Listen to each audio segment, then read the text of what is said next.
Bwana Yesu asifiwe. Kwa majina ninaitwa Samson Frederick, nimeokoka na nampenda Yesu. Ni mwalimu anayefundisha mambo mbalimbali ya usio jamii, malezi bora ya watoto, uchumi wa kifamilia, lakini pia mambo mbalimbali ya kibiblia.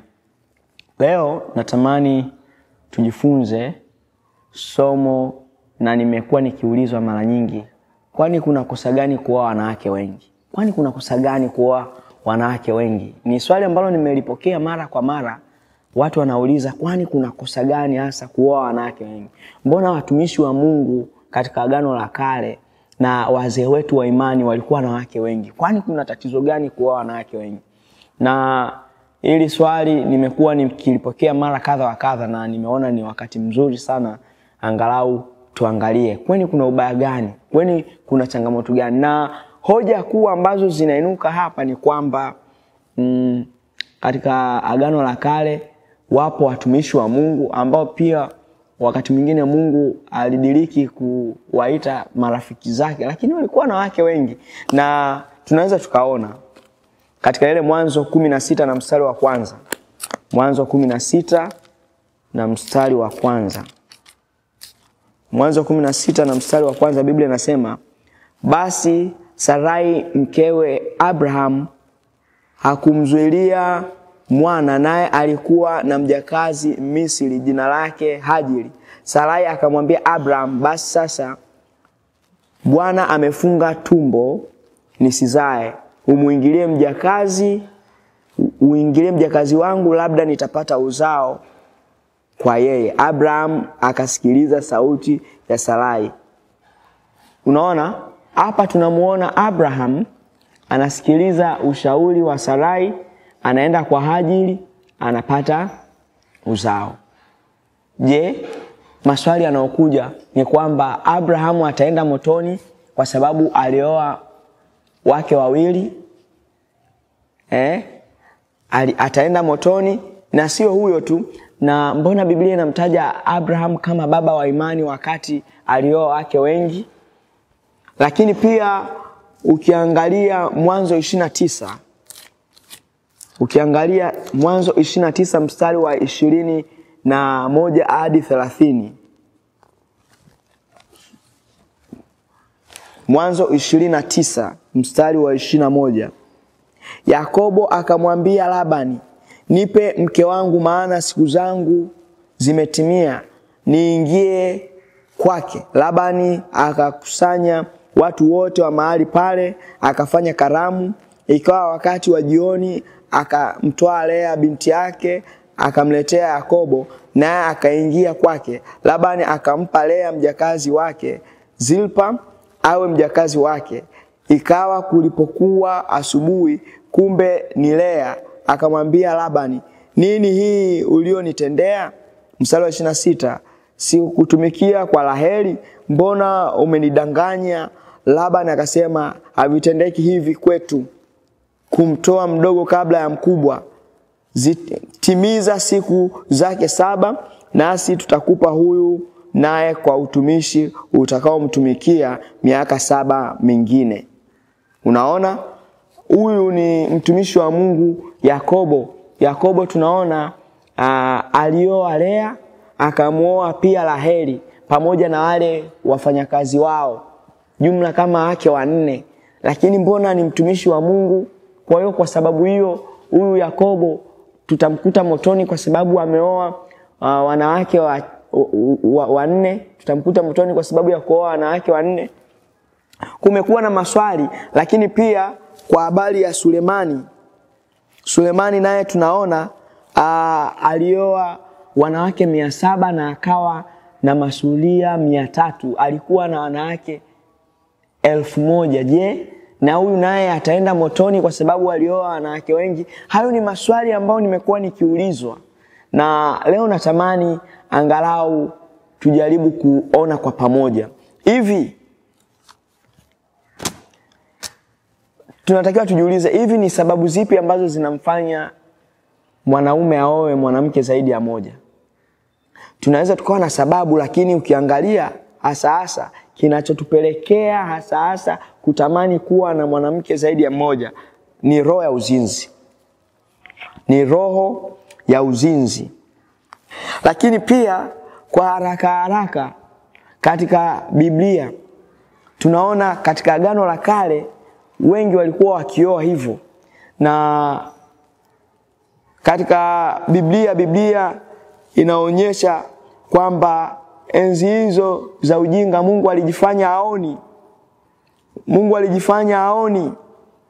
Lakini kwa kipindi cha Agano la Kale tunaona watu wengi walikuwa wanaoa, lakini pia ni kwa sababu ya ugumu wa mioyo yao. Ngoja tuangalie kwanza maandiko. Tuanze na Mathayo 19. Tuanze na Mathayo 19 na mstari wa 4. Mathayo 19 na mstari wa 4. Mathayo 19 na mstari wa 4. Hapa angalau tuanze kuangalia maandiko tujadili kwa pamoja. Mathayo 19 na mstari wa 4. Tuanze mstari wa 3. Basi Mafarisayo wakamwendea wakamjaribu wakimwambia, "Je, ni halali mtu kumwacha mkewe kwa kila sababu?" Mstari wa 4, akajibu akawaambia, "Hamkusoma ya kwamba yeye aliyewaumba mwanzo aliumba mtu mume na mtu mke. Akasema, kwa sababu hiyo mtu atamwacha babaye na mamaye, ataambatana na mkewe, na hao wawili watakuwa mwili mmoja. Hata wamekuwa si wawili tena, bali mwili mmoja. Basi aliyowaunganisha Mungu, mwanadamu asiwatenganishe." Unaona hapa Yesu anaulizwa kuhusiana na ishu ya talaka, lakini tunaona Yesu anajibu mstari wa 5, akasema, kwa sababu hiyo mtu atamwacha babaye, na mamaye, ataambatana na mkewe. Hapa mkewe ni mmoja. Kumbe kwenye Agano Jipya Yesu anasisitiza mtu awe na mkewe, na hao wawili watakuwa mwili mmoja. Kumbe sasa ni huyu mke na huyu mume watakapokuwa wameunganishwa na kuwa mke na mume, ndio watakuwa mwili mmoja. Yesu asemi atamwacha baba yake na mama yake akaambatane na wakeze. No. Kwa hiyo hapa Yesu anaeleza kwamba mtu anapotaka kuoa anaachana na baba yake na mama yake, anaenda kuambatana na mkewe na wanakuwa mwili mmoja. Kwa hiyo Yesu anaona bado kuna haja ya kurudia misingi ya zamani. Na tangu mwanzo Mungu alipoumba mwanadamu, msingi ulikuwa ni huo. Tangia mwanzo Mungu alitamani mke aolewe na mume mmoja, mume aoe mwanamke mmoja. Sema tu ni ugumu wa mioyo yetu. Tuangalie Mwanzo 2 na mstari wa 24. Mwanzo 2 na mstari wa 24. Ni mwanzoni kabisa katika mianzo ya kila kitu. Mwanzo 2 na mstari wa 24. Biblia inasema, kwa hiyo mwanamume atamwacha baba yake. Unaona? Huku ni Mwanzo 2:24. Kwa hiyo mwanamume atamwacha baba yake na mama yake, naye ataambatana na mkewe, nao watakuwa mwili mmoja. Ataambatana na mkewe.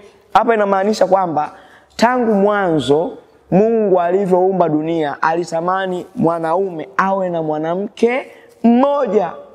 Alitamani mwanaume awe na mwanamke mmoja. Tutasoma Tito 1 na mstari wa 6. Kitabu kile cha Tito. Sasa kwa nini watu walitamani kuoa wake wengi? Ni kwa sababu ya tamaa zao wenyewe. Nikasikia watu wengine wanasema eti haiwezekani mwanaume kuwa na mwanamke mmoja, lazima uwe na michepuko. Na wengine ni wachungaji wenye majina makubwa. Nikabaki na shangaa, nikabaki na tetemeka kwa kweli. Tito 1 na mstari wa 6. Tito 1 na mstari wa 6, Biblia inasema, ikiwa mtu akushtakiwa neno, naye ni mume wa mke mmoja, ana watoto waaminio, wasioshitakiwa kuwa ni wafisadi wala wasiotii. Unaona, ikiwa mtu hakushitakiwa neno, naye ni mume wa mke mmoja, kumbe inawezekana ukawa mume wa mke mmoja. Kumbe upo uwezekano wa mwanaume kuwa na mke mmoja, japokuwa kuna baadhi ya watu ninasikia wanazungumzia kwa habari ya kwamba mwanaume hawezi kuwa na mke mmoja. Inawezekana kuwa mwanaume wa mke mmoja. Hata mimi mwenyewe ni mwanaume wa mke mmoja na wala sina mpango wa kuongeza mke wa pili. Waefeso 5. Tuangalie Waefeso 5. Waefeso 5. Waefeso 5. Waefeso 5. Waefeso 5 mstari wa 31. Waefeso 5 mstari wa 31. Biblia inasema, kwa sababu hiyo mtu atamwacha baba yake na mama yake, ataambatana na mkewe, na hao wawili watakuwa mwili mmoja. Unaona, bado tunarudia kule kwamba mwanaume atamwacha baba yake na mama yake, ataambatana na mkewe. Kwa hiyo lazima mwanaume aende kuambatana na mkewe aliye mmoja. Lakini pia, kwani Mungu alipomuumba Adamu, si alimuumba na Hawa? Kwa nini hakutengeneza wanawake wawe wengi, lakini Mungu akamuumba tu akawa ni Adamu na Hawa? Haujiulizi kwa nini Mungu alimuumba tu mwanadamu Adamu na akamuumba tena na yule mkewe Hawa? Kwa nini asingemtengenezea wanawake wengine watatu akawa 4 5 ili huyo Adamu aweze kuoa wanawake wengi? Na kama hizo ni sababu za kusema kwamba unajua kuwa na wanawake wengi kuna faida kwa sababu 1 2 3, kwa nini Adamu yeye hakuoa wanawake wengi? Je, hizo faida za kuoa wanawake wengi zilikuwa zimuhusu Adamu? Kwa hiyo natakiwa tuangalie kwamba mpango wa Mungu ni kuwa na mwanamke mmoja, na ndio maana alimuumba Hawa kwa Adamu. Hakuwaumba wanawake zaidi kwa ajili ya Adamu. Mungu alimuumba Hawa kwa ajili ya Adamu. Maana yake aliona mwanamke mmoja anatosha kuwa mke wa Adamu. Kwa hiyo inawezekana. Timotheo wa kwanza 3 na mstari wa 2. Timotheo wa kwanza 3 na mstari wa 2. Timotheo wa kwanza 3. Timotheo wa kwanza 3 na mstari wa 2. Okay. Timotheo wa kwanza 3 na mstari wa 2, Biblia inasema, basi imempasa askofu awe mtu asiyelaumika, mume wa mke mmoja, mwenye kiasi na busara, mume wa mke mmoja. Naelezea kwamba kumbe upo uwezekano wa mwanaume kuwa na mke mmoja. Upo uwezekano wa mwanaume kuwa na mke mmoja. Sasa swali liko pale. Je, waliooa wanawake wengi katika Agano la Kale, hao walikuwa wapagani? Wataenda motoni? Hawakufanya dhambi? Kwanza tunatakiwa tujue mambo yote hao waliyafanya ilikuwa ni kwa sababu ya ugumu wa mioyo yao. Mathayo 19 na mstari wa 5. Mathayo 19 na mstari wa 5. Mathayo 19 na mstari wa 5, Biblia inasema, akasema, kwa sababu hiyo mtu atamwacha babaye na mamaye, ataambatana na mkewe, na hao wawili watakuwa mwili mmoja. Watakuwa mwili mmoja, hata wamekuwa si wawili tena, bali mwili mmoja. Basi aliwaunganisha Mungu, mwanadamu asiwatenganishe. Wakamwambia, jinsi gani basi Musa aliamuru kumpa hati ya talaka na kumwacha? Mstari wa 8, akawaambia, Musa kwa sababu ya ugumu wa mioyo yenu aliwapa ruhusa kuacha wake zenu, lakini tangu mwanzo haikuwa hivi. Maisha ya talaka hayakuwepo kwa sababu mtu alikuwa anaoa kwanza mke mmoja na ilikuwa hakuna haja ya kumpa talaka. Mwanzo haikuwa hivyo, lakini kwa ugumu wa mioyo yenu. Oho, Biblia inasema mstari wa 9, nami nawaambia ninyi, kila mtu atakayemwacha mkewe isipokuwa ni kwa sababu ya uasherati, akaoa mwingine, azini. Kwa hiyo unapoenda kuoa mwanamke mwingine, kuongeza wa pili, sijui kuongeza wa tatu, unazini. Oh, haleluya. Haleluya.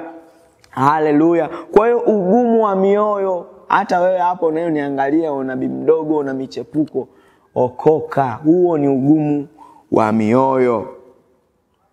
Lakini pia katika kipindi hicho zilikuwa ni nyakati za ujinga na Mungu akajifanya haoni. Matendo 17:30. Matendo 17:30. Matendo 17:30. Matendo 17:30, Biblia inasema, basi zamani zile za ujinga Mungu alijifanya kama hazioni, bali sasa anawaagiza watu wote wa kila mahali watubu. Anawaagiza watu wote wa kila mahali watubu, kwa maana ameweka siku atakayowahukumu walimwengu kwa haki kwa mtu yule aliyemchagua, naye amewapa watu wote uthabiti wa mambo haya kwa kumfufua katika wafu. Kumbe Mungu ameweka nafasi ya kutubu. Na ilifikia Sulemani naye akaona kwamba mambo yote ni ubatili, ni kujilisha upepo. Japokuwa alikuwa na wanawake 1000, wanawake 700 na masuria 300. Baadaye akaona yote ni ubatili mtupu. Kwa hiyo kwa msimamo wangu ni kwamba mwanamke mmoja anatosha. Hakuna haja ya wanawake wawili. Ni kwa sababu ya ugumu wa mioyo ya watu wale wa zamani, na kwa sababu nyakati hizo zilikuwa ni nyakati za ujinga, Mungu alizipotezea. Lakini anatoa ushauri kila mmoja atubu. Na tangia hapo mwanzo Mungu alimuumba mtu mume na mtu mke, akawaunganisha. Mungu hakumuumbia Adamu wanawake 2 wala 3 au zaidi. Kwa hiyo ni lazima tufuate asili ya Eden. Mungu abariki. Mimi ni Samson Frederick, nimeokoka na mpenda Yesu. Karibu kusikiliza mafundisho mbalimbali. Usisahau kushare na kusubscribe. Uwe na siku njema. Amen.